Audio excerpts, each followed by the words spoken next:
Hi, I'm Susan Berkley with the Inside Voiceover Video Training Blog, and this week we're going to talk about auditions. If you're brand new, you might not be doing them yet, and if you've been in voiceover for a while, you certainly have done an audition or two in their time.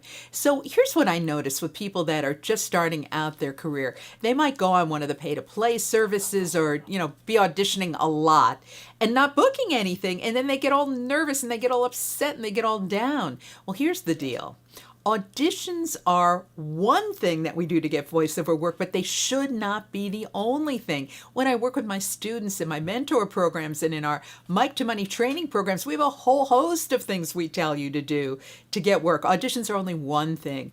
So let's talk a little bit, though, about how to do those auditions better when you do them. First of all, you need to realize that people are making their decisions within seconds, like 5 seconds of hearing you speak, maybe a second or two.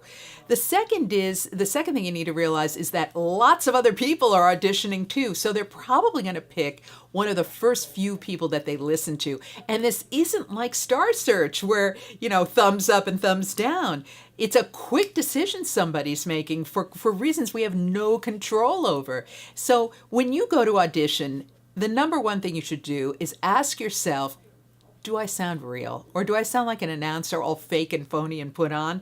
If you sound like an announcer, then you need to do it again. But if you're sounding real and you're sincere and you give it your best shot, that's all you can do. Just send it in and forget about it, and then go on and do other types of marketing where you have much more control over getting the job. And that's what I got for you this week. I'm Susan Berkley. I'll be back next week with more Inside Voiceover.